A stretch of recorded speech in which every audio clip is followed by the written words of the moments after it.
All right, coming down in 3, 2, and 1. Good morning, everybody, or good morning for us as Sean and I visit with you at our usual time, 9:30 Chicago time. And it is great to be back with you again with our ShawLocal.com Bears Insider podcast. I am Hub Arkush, Sean Hammond, of course, our ShawLocal.com Bears Insider, Chicago Bears beat reporter.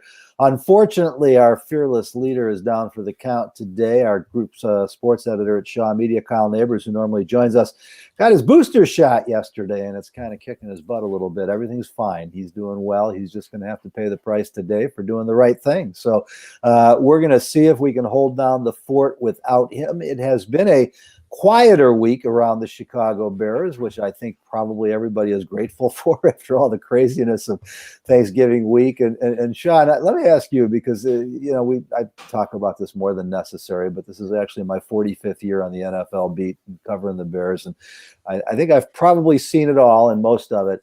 It was definitely probably the craziest 72-hour period I've seen in a long time. I'm not going to say forever. I'm talking from Tuesday morning when the bogus report broke until they finally got to that game-winning kick on Thursday, and really through Friday morning when we visited with Matt again. I'm just wondering, from your perspective and your first full year on the beat, is this what you bargained for? Is this kind of what you expected when you decided this is what you wanted to do? Well, I certainly figured that this was, I haven't been on the beat as long as folks like yourself, Hub, but I've followed the Bears my whole life, and yeah, this was a really weird week, or last week I should say, was a really weird week, and it's good to have somebody like you by my side with that historical perspective, because you took this thing right in stride, and you've seen everything there is to see in the Bears beat, and it's interesting to hear you say that this was one of the strangest 72 hours. It felt like that to me too, but hearing it from you certainly gives that some credence. Well, and it's not business as usual, to be sure. There were some things that we have unfortunately come to expect from the organization. I don't want to put it all on the McCaskey family, or certainly not all on George or Ted or Ryan Pace or even Matt. But there were some breakdowns along the way that are symptomatic of things that we've seen, at least in more recent years, the last decade or so, with the way the organization is functioning now. And I'm talking specifically about that first 24-hour window where this report was out there.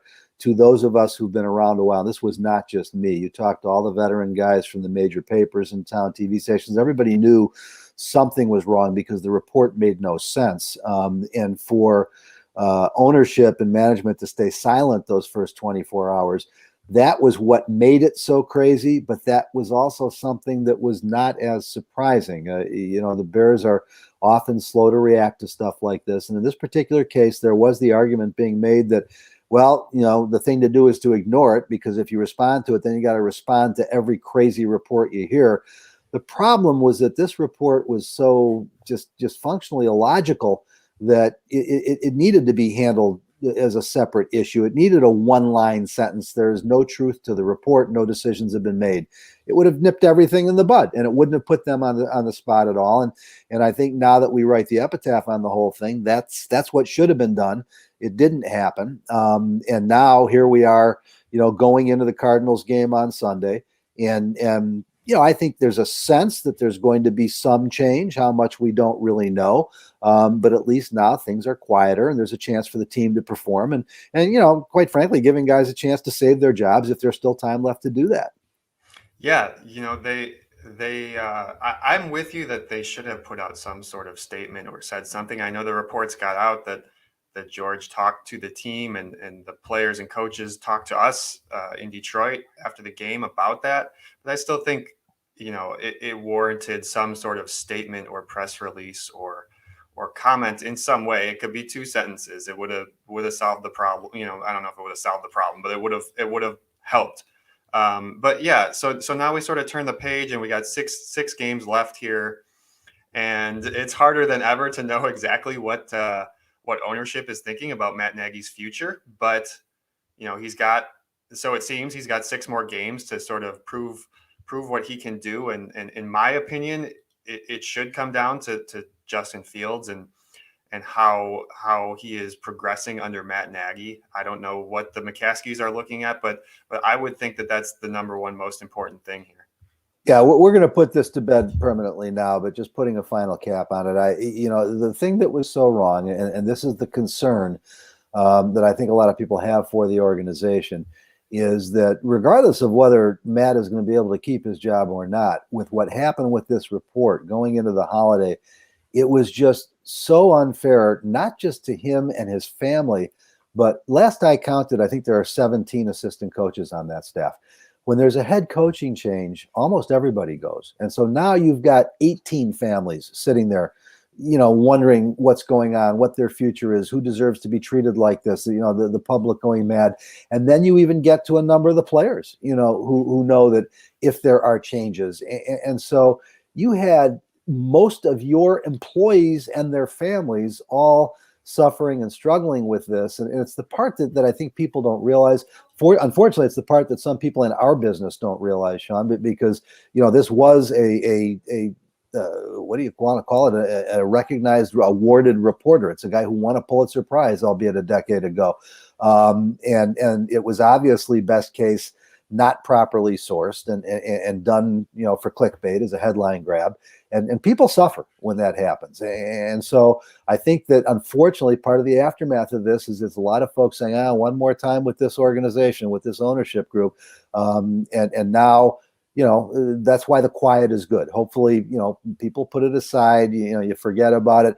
I think the upside, if there is a change, you don't worry that guys aren't going to come here because of it, because it is still a heritage job in the NFL. There's only 32 of these jobs. So that'll all take care of itself. But fortunately, it's all behind us. We've already spent too much time on it today. Bears playing the Cardinals on Sunday. They did get a win against the Lions. We're not going to recap a game that was played 8 days ago as we record.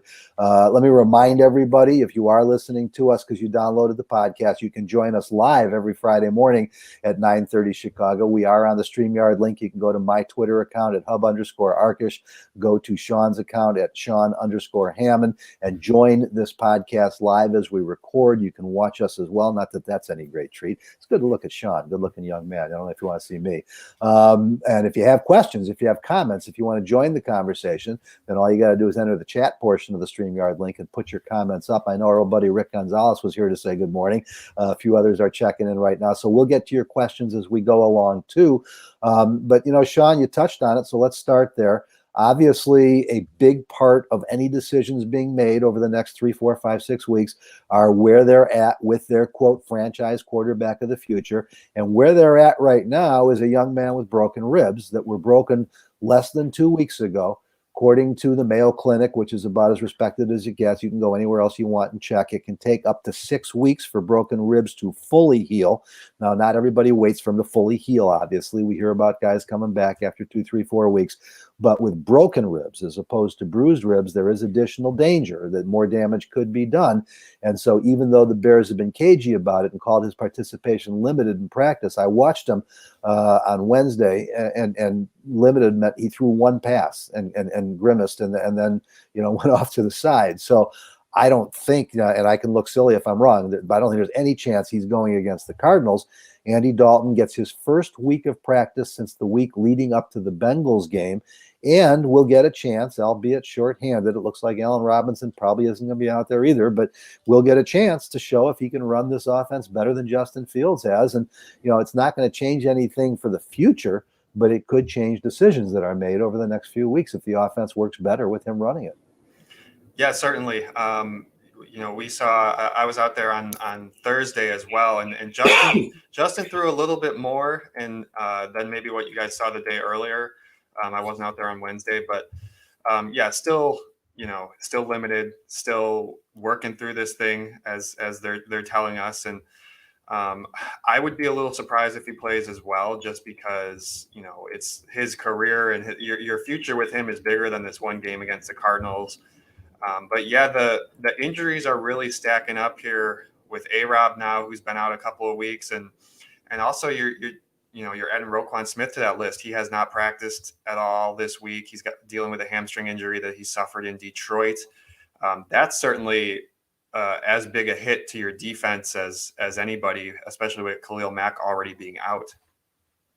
Yeah, and then you got a team. You got the best team in the NFL coming in record-wise. I don't know if the Cardinals are the best team or not, but at 9-2, they've got the best record.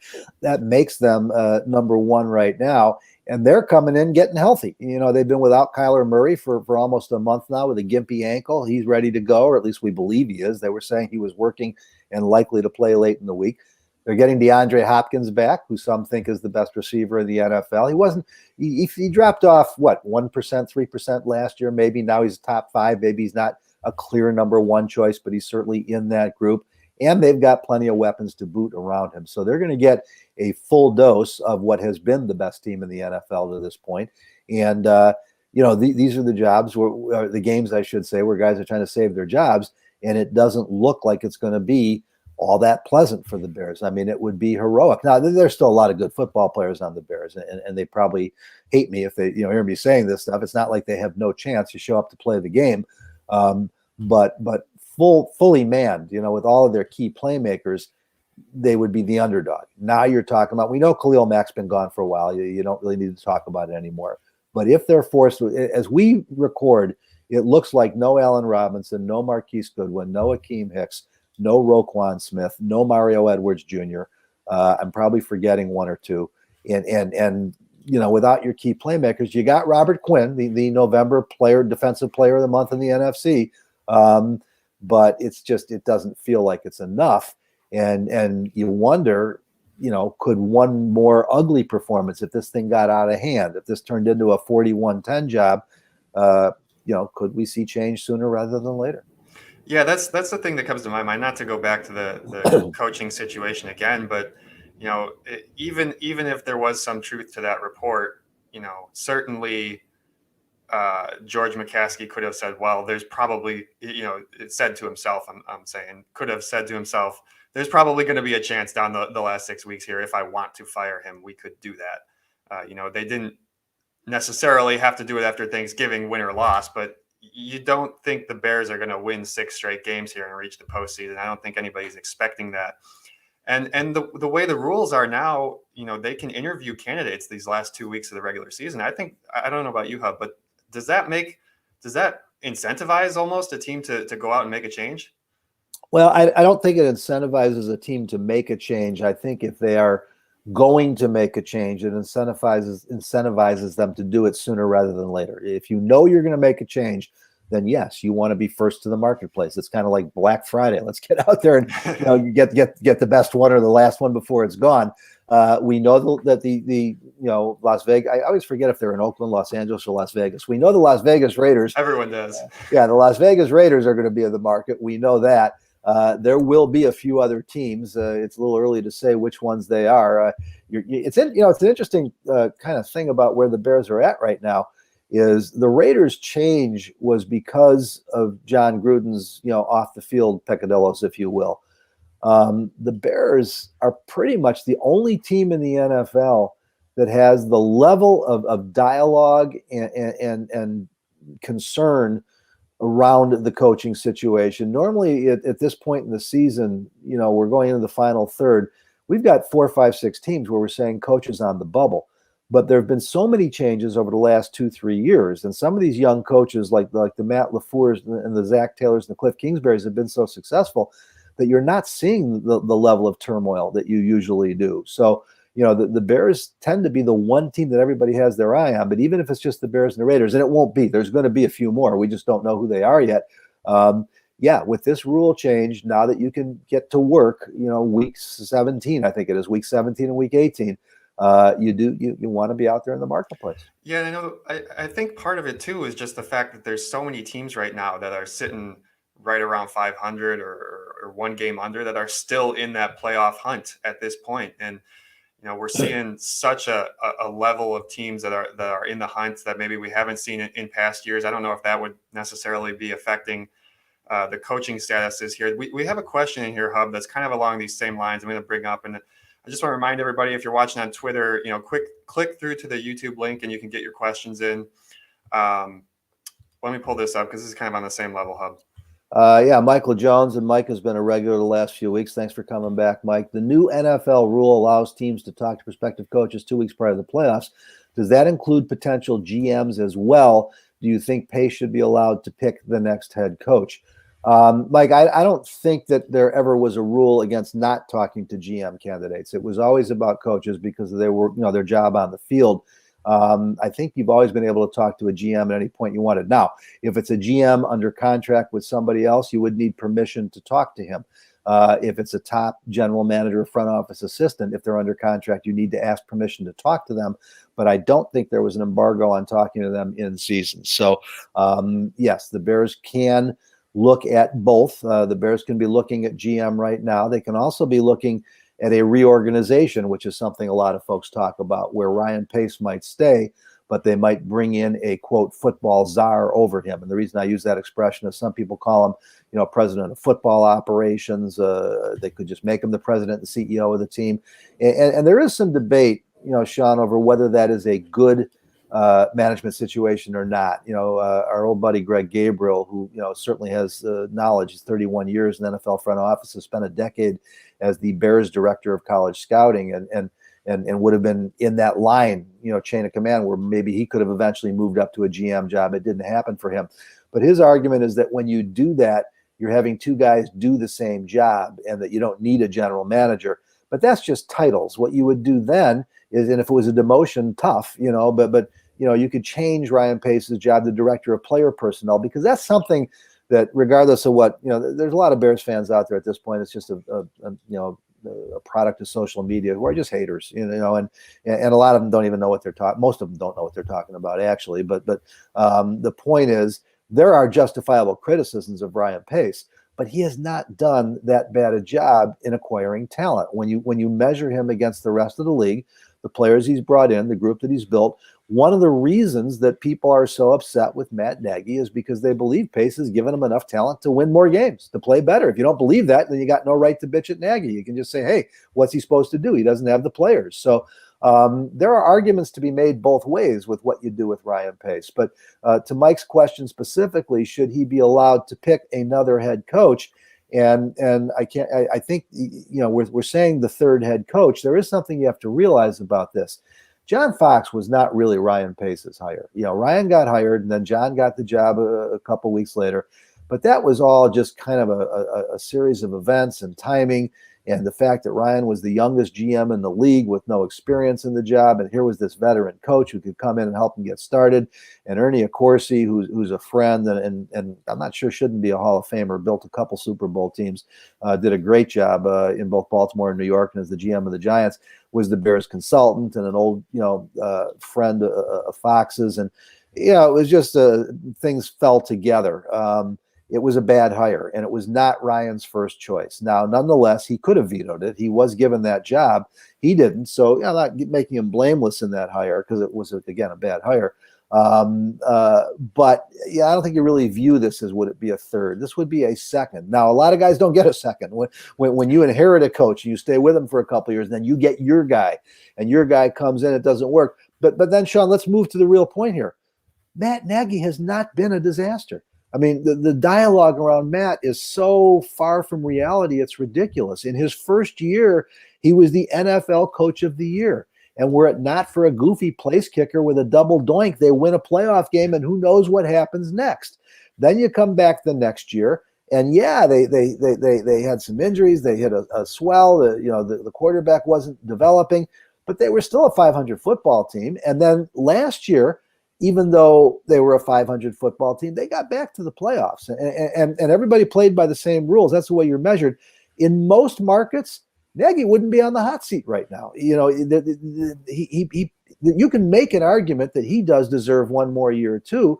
The problem with that is that Matt is viewed in the context of the offense. He's not being viewed as a head coach, quite frankly. All the distaste with Matt Nagy is as a failed offensive coordinator, an offensive genius, and not so much as a head coach. So, as you judge Ryan Pace, that's the $64 million question. What are the McCaskies thinking right now? And Sean, I don't know, maybe you disagree with that analysis, but I think it kind of is at least objective in taking into consideration all the factors. No, there's certainly truths to what you're saying. I mean, he's 32-27 in the regular season as a head coach. That's certainly not terrible. But you bring up the point that he was brought here to be the offensive guru. He's going to take your offense to the next level. And on some levels, that worked a little bit in 2018. There were good games and bad, but they certainly had a good season, went 12-4, played well with that defense. And since then, it's been a struggle on offense. And you could argue some of those games in 2018 were a struggle on offense. And when you bring somebody in to take your offense to the next level, you need to see some results there in terms of just scoring. You had all those years with Mitch Trubisky, and they couldn't seem to unlock the next step for him. And that's part of why I think it's so important here to see some improvement with Justin Fields. We saw some really good play in that second half against Pittsburgh. We saw some really good running against the 49ers a week before that. You want to see him put together a full game. And obviously we don't know at this point, almost 10 o'clock in the morning on Friday, we don't know what Justin Fields' status is going to be this week, but you certainly get the feeling that he's going to be back at some point, and you want to see him make some strides under Matt Nagy if they're going to keep him around. Sean, if you can, let's pop up Amit Dahiya there. It looks like it's kind of a follow-up question. I just saw the GM question. Yeah. I don't know if it's a follow-up or not, but and Amit, if I'm pronouncing your name wrong, forgive me. But GM, if Bears fire both Ryan and Matt after the end of the season, how confident are you in George hiring the top GM and coach? We can go worse. Well, am I confident? No. How can I be? Since George became the chairman of the organization, he's hired, I should say, Phil Emery, who hired Mark Trestman, and then fired them after just 3 years for Phil, 2 years for Mark, and he hired Ryan Pace, and he was probably as responsible as Ryan, if not more, for hiring John Fox. And then they had to fire John, and they hired Matt. And I don't think, again, any of these are, well, I think that Phil and Mark were two of the worst hires I've ever seen. But at the time, you can make an argument. The league was all supportive of the hires of John Fox and Ryan Pace and Matt Nagy. They seemed like good hires at the time. So I'm not saying George is incompetent, but you're asking me if I'm confident that he's going to do better this time. And I don't know what I would base that on, particularly after, the circus we saw, around the bogus Thanksgiving rumor and the way the organization appears to be functioning right now. So, Sean, I know George probably as well as anybody in the media does. And I think what people need to understand about George McCaskey is that he is a very bright guy. This guy is an attorney, worked as a DA, I think, for I don't know how many years before he joined the family out in DeKalb, or one of our Shaw papers is. I forget what county. Is that DeKalb County? I never know what county it is, but I believe so. Yeah, but George was working out there in Sycamore, I believe, and then ran the ticket operation for a number of years. And he's a very bright guy. He's a very interesting guy. George, he's got a great kind of glib, dry sense of humor, and really enjoyable to visit with. And I think maybe. Not maybe, but probably was the right choice for the family at the time. They had to move on from his older brother, Michael. And there's a lot of things about the Bears organization that people don't realize. This is a, I guess, $4 billion business right now is what it's valued at. You got to think about it in the context of running a $4 billion business. And, would it be worth a lot more if the Bears were winning championships every year? I don't know. I don't know how much more it could be worth. But business-wise, they've done an outstanding job. The stadium they've been stuck with because of the city and our politics in Illinois and Chicago and a lot of different things. We'll see what they do next with the stadium, but I think they're on to something big. You look at the business side. Since George took over, they have completely revamped their marketing department. It was one of the shakiest in the league, and it's one of the better ones now. The facility that they have built and now done a major addition to, many will tell you is the best in the NFL. And if it's not the best in the NFL, it's certainly in the top 5. This has all been done under his watch. Now, fans may not appreciate that because you don't get to enjoy any of that. None of that, adds to your fandom. But it does, speak to the job the man has done as the chairman of the organization. So he's highly competent, but he's not a football guy. This is the conversation we always have, Sean. And it's kind of stunning because this is the McCaskey kids, the remaining surviving grandchildren of the original 11 from George, from Ed McCaskey in Virginia, who are George Hallis's kids, and it's been their whole life. And you would think that they had studied the game a little closer. Maybe it's the ability to judge human beings' character. I don't know how you look at it, but I'm confident that George wants to do the right thing. I'm confident that he feels awful about what happened to his employees' families and whatever. But you ask yourself, well, why do those kind of missteps with communication keep happening? So it leaves us in this gray area of, I don't know how. It's one of the reasons I'm not anxious to see. I don't want to see anybody get fired. Sean, I don't want to get off on a tangent here, but it's you're doing great. Keep it going. It's a crappy part of our job, is that we have to comment on when people should and shouldn't be fired, and we have to say it was a good thing when it happened. It's never a good thing. I don't want to see anybody lose their job. These are all good people. But in this particular case, I think based on their track record that they're going to have to get lucky, and there's always some luck involved, but it can be done. Muggs Hallis was more of a football guy than his nieces and nephews may be, but it was his friendship with Jim Finks that let them stumble into the dynasty that they built in the 80s, because Jim Finks was a Hall of Fame football guy. Now there's those guys out there, and it's just a question of George, finding the right one. I would be much more confident with trying to do that again if you make a change by letting that guy hire the coach. Or if Ryan is staying, I really don't have a problem with that. Let him take one more crack at a hire, because he does know what he's doing. And so it's one of the reasons that I am reluctant to see if they're going to make a change. I probably would be more comfortable with Ryan Pace staying and being involved in that in some way than just George and Ted trying to handle it on their own. I don't know if that all makes sense or not, Sean. It certainly does. And I don't want to spend the whole show talking GM and head coach here, but we got another good big picture question here from our buddy Mark Potash over at the Sun-Times Hub, if you want to take a crack at this one.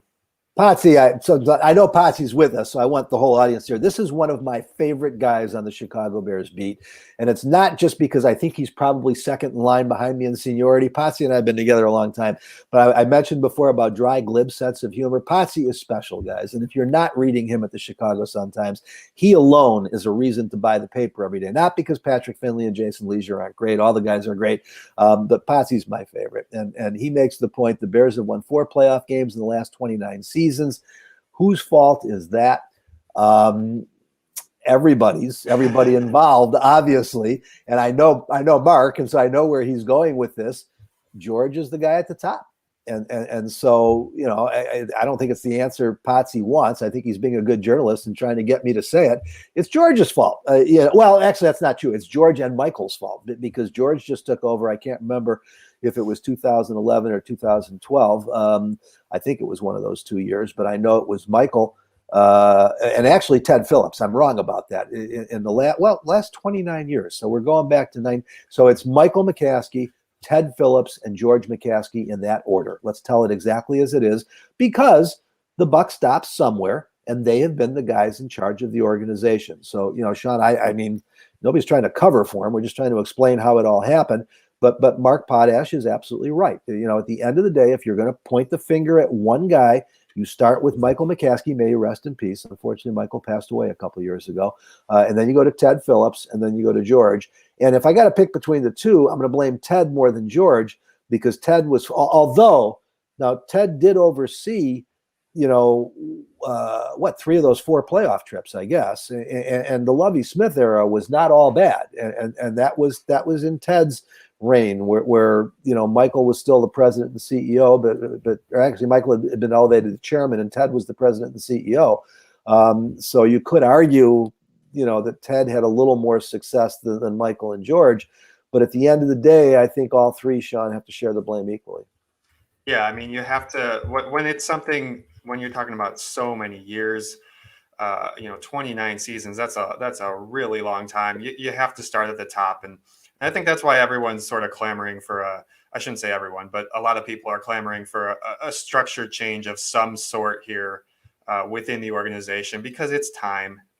They've they've been doing the same thing over and over again for how many years, and they haven't gotten the results they're looking for. And at some point, you got to make a change. We'll see what happens here the next 6 weeks and into the off season, but it certainly seems like something has to change. Do you want to get to some on the field questions here? We got some in the queue if you want to talk some football. You are in the driver's seat, young brother. Let's see. Wherever you want to go. I'm gonna go back here a little bit to a question from our buddy Rick Gonzalez. All right. Rick wants to know, if I was to say Robert Quinn is having the best season in outside rusher since Richard Dent, would I be wrong? Rick, I don't know that there's a right or wrong. I would say you're wrong only because the year Khalil Mack had in 2018, everything Khalil Mack's done since he got here. We were talking to Sean Desai yesterday, and I asked Sean to weigh the loss of Khalil, and he made a point that I suspected. I just hadn't done the math. But when Khalil went on IR, he was on pace to have a record career sack year. I think the most he's had might be 16, and he was ahead of that pace.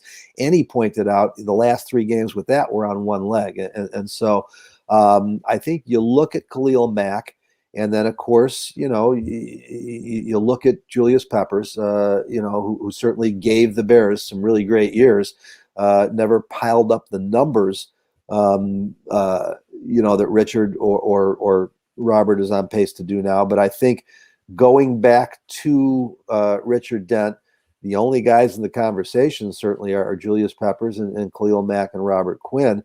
And what's interesting is Robert's not done yet. And, Sean, I thought a great point that Sean Desai made yesterday, the Bears defensive coordinator, is that the incredible job he's doing playing the run.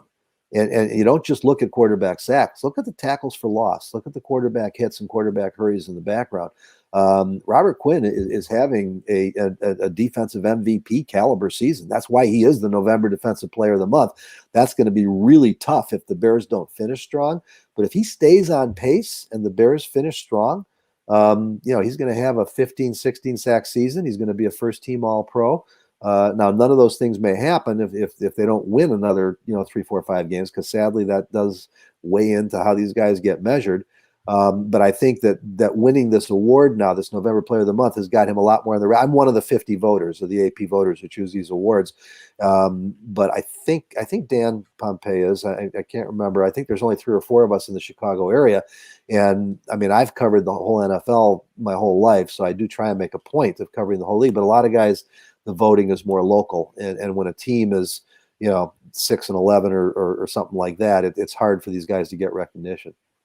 Yeah, you shouldn't necessarily judge these guys solely on sack numbers. Like you said, Quinn is doing a lot of good things in the run game, and that's an important part of his game. But just looking at it statistically, he has a chance to surpass that 2018 Khalil Mack season, at least in terms of sacks. Khalil had 12 and a half in 2018. Robert's sitting on 11 right now with 6 games to go. So yes, this is a really good season, just looking solely at sacks. He has a chance to have one of the best seasons from a Bears pass rusher.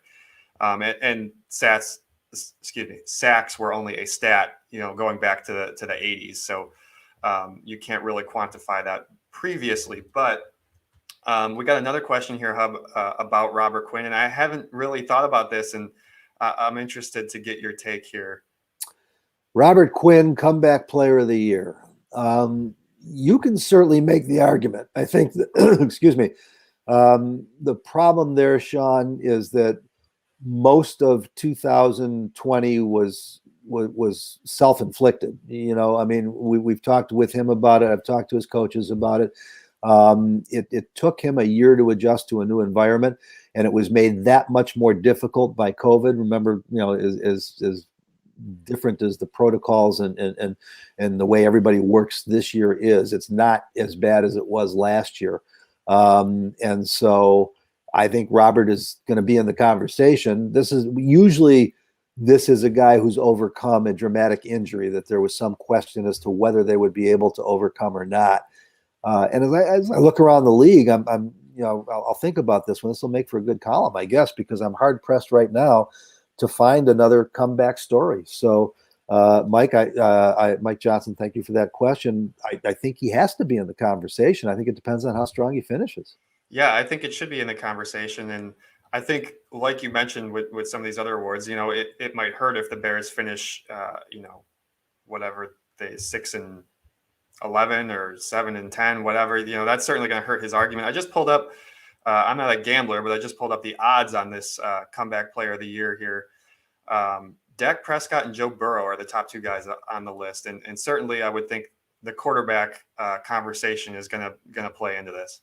Well, but even beyond that, it's because they both had season-ending injuries last year, and that's usually what does this. Now, I don't think that Joe Burrow is.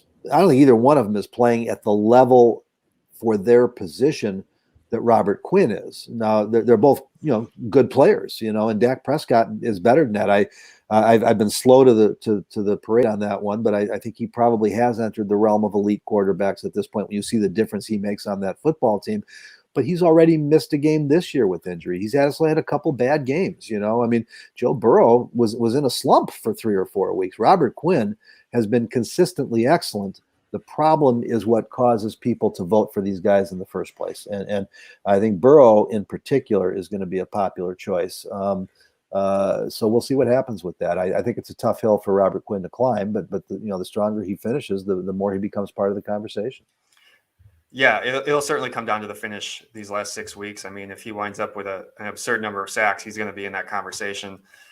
We got a question here going back to the offensive side. Another question from Amit. Amit wants to know, with Andy, they would have won a few.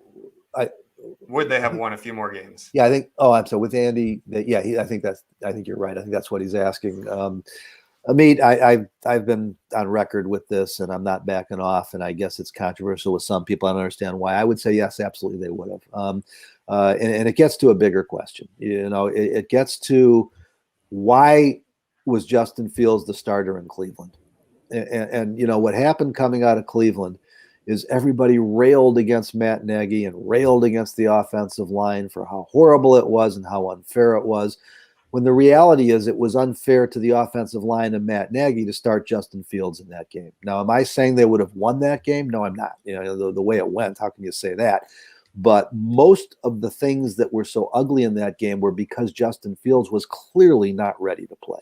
And I think, Sean, you did some measurement on this, but when you go back and look at those 9 sacks, I want to say on 7 of them, he held the ball past any reasonable level of time to hold the ball in an NFL pocket. I want to say it was 3.4 seconds or something like that. Then coming out of that, he played well enough against what we now know is one of the worst teams we've seen in years against the Detroit Lions, and they got a win. Then they go out to Vegas, and the defense wins a game. And that was in between. It was after Detroit that they said Justin's now the starter. Then they beat Vegas. Everybody gets crazy. The defense, Khalil Mack won that game practically by himself. Then after that comes the 5-game losing streak. And a lot of it is because Justin Fields is not ready to run this offense. Now, the debate here is what's the best way to develop a young quarterback? Because, guys, every time we have this conversation, you hate Justin Fields. I love Justin Fields. I do think he's got a chance to be the Bears franchise quarterback of the future. But again, you can just call me old and cranky if you want. I've seen this movie 1,000 times before. And the best way to develop a young quarterback is to let them wait and learn and watch. I think they had a perfect plan. Get them out there for 4, 5, 10 plays a game with the Justin Fields package.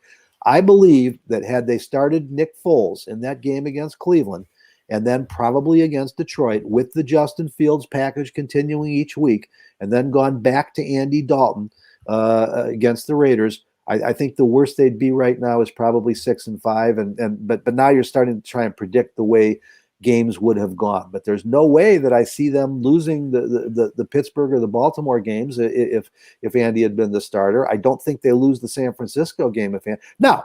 This is a projection of what would Andy Dalton have done, and you're talking to you're listening to the guy who was the leader of the don't sign Andy Dalton, crew during the offseason, because I didn't know they were going to draft Justin Fields at the time. And I thought they were bringing in a slightly better than average NFL quarterback to be the starter for a couple of years. And I thought that was going to take them nowhere.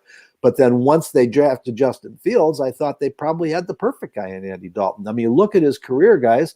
His first 5 years in the league, he took the Bengals, who, interestingly enough, were built fairly similarly to the way this Bears team is built, took them to the playoffs. Now, they never won a playoff game, and that was one of the reasons I wasn't a huge Andy Dalton fan. But if you're asking about where the team would be this season, I mean, yeah, I think that they'd be in better shape had they stayed with Andy Dalton. Sean, I have no idea whether you agree or disagree. I certainly agree that they would have probably won more games. They'd have a better record right now if Andy Dalton had played the whole way through. It comes down to, what's your goal? I mean, is your goal to win games right now, or is your goal to get Justin Fields in there and get some experience? I do think it's important for him to get playing experience and to see these situations come about on the field. I haven't covered the game as long as you have, Hub. I certainly see some merit to sitting behind a veteran and learning from a guy like that. But I also think at a certain point, you got to go out there and try to do it yourself. With anything, it comes from doing things yourself, whether you're playing football or doing whatever in your life. You have that personal experience can't be replicated, no matter how much you're watching from the sideline or studying. And so, yes, they would have won more games with Andy Dalton, but I don't know if that was necessarily the goal. I don't know what the goal is. We try to get into the front office's head sometimes, and that's a difficult thing to do when we're not getting the answers from them directly. Well, but that leads to another $64 million question, Sean, because you can't have it both ways. And so the bottom line is, if you're right, and I think it seems likely at this point that you are, about their desire to develop Justin Fields as quickly as possible. That's what we're really talking about. And again, I think it does more damage than good, but who cares about my opinion? Let's talk about reality. Reality is, if that's been the organization's position all along, and again, guys, I reported during the middle of the Thanksgiving mess that I had sourced it impeccably, and that the orders to make Justin Fields, not the orders, but the decision to make Justin Fields the full-time starter between Lions and Raiders week came from the top, came from George McCaskey and Ted Phillips. Matt Nagy himself has since said that report couldn't be furthest from the truth. Now, I think the furthest was a slip of the tongue, because if that's what he was saying, then it leaves room for my report to be accurate. He was trying to dispute the report. And I don't want to get into, I will just tell you that the report was not wrong. And it's not, Matt Nagy is not lying. This gets into a whole lot of nuance and everything. And Matt and I are fine. I get, what he was doing and what he had to do. And you got to read into the semantics of the whole thing. But to Sean's point, there definitely has been a desire from the top to get to Justin Fields as soon as possible. So what's the $64 million question? If that's the case, then Matt Nagy has to be viewed through a different prism than everybody else is viewing him right now. And his job may not be in as much jeopardy as everybody thinks. They may be waiting to see what he's done with Justin Fields, because fair is fair. If everybody's acknowledging, yeah, maybe we could have won more games, but that wasn't the goal. The goal was to develop Justin Fields. Well, that job's not done for 6 more weeks. And so, again, I don't know the answers to any of this, but I think that, if you're looking at the big picture, Sean, I don't know how you can see it any other way.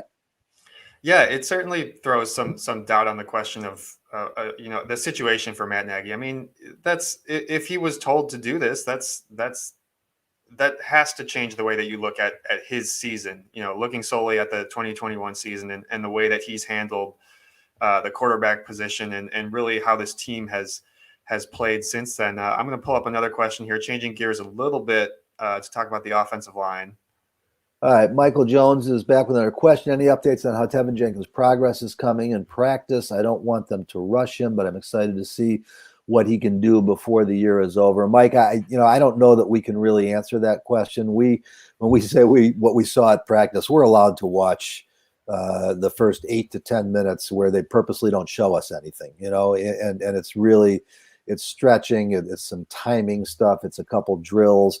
That's number one. Number two is that with the new CBA, which is not new anymore, but the one that was negotiated 2 years ago and went into effect this year, their practice time in pads and contact is so limited that at this point of the season, they're not playing real football out there. And when you're going to evaluate an offensive lineman and the job he's going to do without going full speed and full contact, until we see Tevin Jenkins in a game, we're not really going to know. Now, what they're looking at now is coming off of back surgery.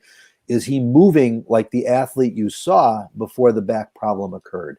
And Matt is telling us, yes, he says he likes the way he's moving. He says he likes his attitude. He likes his approach. But they have to make a decision. We're recording Friday morning at now, 10:15. The decision has to be made by the end of the day, Monday. If they do not add him to the roster, then he's done for the year. I don't think it would be the worst thing in the world to redshirt him and just wait and see. But you also, at this point, unless you really think you're making a Super Bowl run, can probably afford the roster spot. You go ahead and activate him and you wait for a chance to get him into a game or two. That seems like the more likely scenario, but I don't think they're going to rush him, Sean. I don't know any other way to answer it but that. No, I'm kind of with you. I mean, you're right. They have until Monday to make a decision. They opened that 21-day window almost 21 days ago now. And so your options are either to activate him or shut him down for the year. I wouldn't be surprised if they activate him and maybe he spends the first game or two in a backup role, and you see how these next couple games go. If you get a couple of losses against the Cardinals and against Green Bay, sure, maybe you throw him in there the last few weeks of the season. They've talked this week, Matt Nagy has, about liking the depth, wanting that depth in those tackle positions. They don't want that situation that arose in Tampa Bay when you're having to throw somebody in there cold who didn't get all the prep work. And while they might eventually see Tevin, they want to see Tevin Jenkins as a starter at some point. If he's coming off this injury, you don't necessarily, even if you activate him, you don't have to throw him in there the first week that he is back on the roster. Sean, I'm going to ask you to pop up one more question here, and then we're going to have to start to put a wrap on things. But it's not a name. It's Change Claim. Do you see that 04? Let's see. Yeah. What's the start of the question? Hub. The problem is yes. Quote. Okay. Here we go. All right, and forgive me, friend, because I don't know if that's a name or a handle. I'm not trying to be a jerk. I just am not sure. But your question is, it's not a question, really. It's a comment, and it's a good one. Hub, the problem is, quote, this offense, close quote. See Patriots and Ravens. Better coaches adjust. Nagy doesn't. Okay. You know what? That may or may not be true. And let me say this. I can make an argument that they should move on from Matt Nagy. And my argument is that from the day he came here, he had a chance to be a head coach in the NFL, and he clearly chose to be a head offensive coordinator. He was lucky to be able to keep Vic Fangio. It's to his credit as the head coach and his lack of ego that he did that. And so don't criticize him for it. But it allowed him to focus on, quote, his offense, this offense. And that's not what he should have done. Then after Matt moved on, he had a veteran in Chuck Pagano, so he was still able to really be the offensive coordinator as opposed to the head coach. Never took on the whole job, never grew as a game manager on the sideline, and didn't see the forest through the trees. And so what I'm saying now is when you talk about adjusting, he didn't need to adjust. He was brought here to establish his offense. He didn't have the players to do it with. And so what I'm saying is I think you're half right. But in fairness, it doesn't matter what offense he wants to run this year. Rookie quarterbacks almost never do it. What's happening in New England is Mac Jones, everybody knew, was the one of the five who had the best chance to play immediately. He was the most ready, but look at what they're doing with him. The ultimate game manager, and that's what Bill Belichick knows better than anybody. In some respects, Tom Brady, while the greatest quarterback of all time, if you had to classify him, you'd call him a game manager. That's what he does. He takes what's there. He's brilliant at the chess game. Okay. So with Justin Fields, you can't do that. That's not why you drafted Justin Fields. If he was using him as a game manager, he'd be getting more criticism than he is right now. Justin Fields just isn't ready. He needs more time. The Ravens, that's a whole different subject. I mean, Lamar Jackson will never be the passer that Justin Fields can be. He's not a great thrower of the football. John Harbaugh is a great coach. So what I'm saying is I half agree with you, but again, it's only half of a reasonable criticism because of the things that Matt was expected to do. If they had gone to the playoffs 3 straight years and won 2 playoff games now and done it all with defense, the haters would still be hating, because he was brought here to create one of these video game offenses like they had in Kansas City. And so that's the fair. Listen, life ain't fair. I'm not saying fair, but that's the problem, Sean, that he's always faced. And at the end of the day, whether it's fair or not, after 4 years, if it's not going to happen, then you probably do need to move on. I think it's fair to criticize Nagy for lack of halftime adjustments, lack of uh, uh, adjustments in general. But at the same time, you have to point to last year when they adjusted the whole offense to fit Mitch Trubisky the second time. After the Nick Foles experiment ended, they did things differently those last 6 weeks down the stretch, and that's certainly an adjustment, is it not, Hub? Well, I'll give you a better example. For the first 2 years, it was all screaming, why won't they run the football? Why won't they run the football? They're last in the league running the football. Even last year, halfway through, they're fifth in the NFL rushing the football right now, folks. You can't have it both ways. Again, some adjustments are made, some are not. It's never as simple. The problem, and this is a social media thing again, is that it's all catchphrases. It's people come up with something, and this is what you want, and if it doesn't fit in that box, then everybody's gonna have a problem with it. And it just doesn't work that way. It's a bigger job than that. But at the end of the day, guys, there are more than enough good, solid arguments that it's time for the Bears to make a change as a head coach.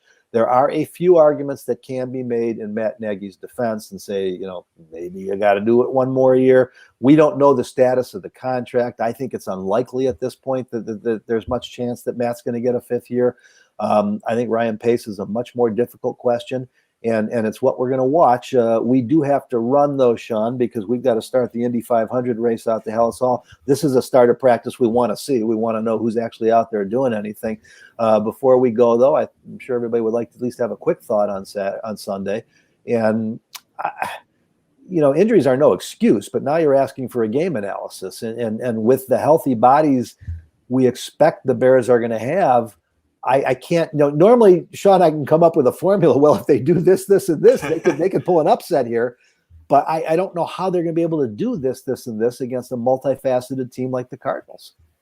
I don't know how they're going to do it either. Especially, it sounds like Kyler Murray is going to be back. DeAndre Hopkins also likely to be back. Those aren't official yet, but this is an Arizona offense that has so many weapons. They got 4 different receivers who are over 400 yards receiving. The Bears have 1. I don't know how they could possibly keep up, no matter who's playing quarterback, whether it's Justin Fields or Andy Dalton. I don't see the Bears keeping up with the Cardinals in this game. I got the Cardinals 27-13. Yeah, I think I'm trying to remember what I did in the paper. I think I said 30-19. I do think. I do think the Cardinals are a little overrated, to be honest with you. I know they're 9-2, and they've won some big games. It's hard to justify that. But even with getting DeAndre Hopkins and Kyler Murray back, I think losing J.J. Watt, not for what he did on the field, but just his performance in general and his leadership, I think is a big loss. I know Rodney Hudson, their Pro Bowl center, has been banged up, and I think they've got him back too, but I don't think he's 100%. I'm more curious to see the Cardinals when they get back into some big games against other contenders, because I've never been a huge Cliff Kingsbury fan, not personally. I don't know the young man personally. I'm sure he's a great guy. I don't think that the air raid offense is ever going to find a home in the NFL. I think teams adjust to it. I think he's adjusted off it a little bit. The job he's done, I'll tell you what, guys, for me, let's leave on this one, Sean, and this is one people can think about. We can talk about it next week. Who's the NFL Coach of the Year this year? And it's a fascinating question to me, because as we go into the final third of the season, there's literally about 5 or 6 teams that don't have a very realistic shot at the playoffs. And there's all these teams stacked in the middle. And when you talk about Coach of the Year, it's either a guy who has dramatically overachieved with a bad team, or, which I don't want to say the Cardinals were a bad team. They weren't, but that's where you find a Cliff Kingsbury. They're also the top-rated team in the league right now. Or is it the greatest coach of all time? Because if I had to cast my vote now, I don't even have to think twice about it. It's Bill Belichick. And what he's done with that Patriots team. And you look at where they were at 6 weeks ago, what he's doing with a rookie quarterback. But because he is already, the greatest of all time, people don't think to give him a Coach of the Year award. And they're not the only two. The other guy who doesn't get nearly enough credit, and Bears fans will love this, but Matt LaFleur, in the eye of that storm in Green Bay and all the damage that Aaron Rodgers did, and just having to deal with that diva. And on one hand, Matt LaFleur wouldn't be Matt LaFleur without Aaron Rodgers, because Aaron Rodgers is one of the 3 or 4 greatest quarterbacks of all time. But the problems that he brings with him, and then the real issues, which is it the best 53-man roster? The way I see it right now, it's kind of a 3-horse race between those 3 guys. I'm sure there's other people who throw people in. I don't know if you have anybody else you want to add to the ballot. No, I was just looking up the odds, and those are the top three. Yeah, Bill Belichick, Cliff Kingsbury, and Matt LaFleur. Matt LaFleur in that order. Yeah, I'm with you, Hub. I mean, I think it's got to be at this point. We still got 6 weeks left. I would vote for Belichick. That's not the exciting answer. That's not what a lot of people want to hear. But I mean, you have to be impressed with what he's done with a rookie quarterback. I got to tell you, man, as outrageously priced as these tickets are to begin with, and fortunately we don't pay to be in the press box, I can't tell you what I would pay to see the Patriots and the Bucks in the Super Bowl this year. I mean, I would love to see that. The idea, the ultimate, here's Belichick and Brady back at the pinnacle. I think the NFL would love for that to happen too. I mean, and I use the expression haters because it's been a tough run in Chicago the last year and a half or two. I love all fans. I'm not pointing fingers at anybody. But you talk about a team with haters. I know there's a lot of people that don't want to see the Patriots, but I got to tell you, even the haters would love that. A chance for Brady and Belichick to go head to head and see how that works out. I mean, there's a lot of football left to be played between now and then, but boy, that would be something. I don't know, Hub. I don't know who the haters would root for in that instance. Yeah, well, that's true. Brady. I think Brady probably has a bigger fan club than Belichick. Yeah, I think so. I mean, they're both ultimately respected. They're the GOATs, yes. The greatest player of all time, the greatest coach of all time. They both have that respect. Nobody tries to take that away from them. But I suspect that, I mean, the Brady haters have a real deep-rooted, pure hate. I think the Belichick haters is just more envy than anything else. There is the phony crap about them being cheaters. That's ridiculous. They did some things and they broke some rules, but as if that had any impact on whether they'd be where they're at right now or not. I get all that. We can make that a topic for next week's podcast if anybody wants. Guys, we've got to run right now. We want to thank everybody so much for being with us again this week. Want to remind you, if you are visiting with us live via StreamYard or Twitter or YouTube, you can just order a subscription to the podcast through your app store. Go to iTunes, go to shawlocal.com. And if you're listening to the podcast but missed the live broadcast every Friday morning at 9:30 Chicago time, you can go to YouTube, you can go to Twitter, at Sean_Hammond, at Kyle Nabors, at Hub_Arkush. You can join us live. We can take your questions. I do think it makes a little better podcast. We'd love to hear from you. Bears fans, NFL fans, whatever you want to talk about. And in saying thank you and goodbye to all of you, we want to wish our best to our buddy. We know he was watching. Kyle's fine. He got a booster shot. He did the right thing. We hope you're all getting vaccinated and boosted out there. We've got a bad winter coming. And Kyle had to pay the price a little bit today, but he'll be fine by this evening or tomorrow. And he'll be back with us next week. So thank you all so much for being with us. And we'll talk to you again next week right here on our Shaw Local BearsInsider.com podcast.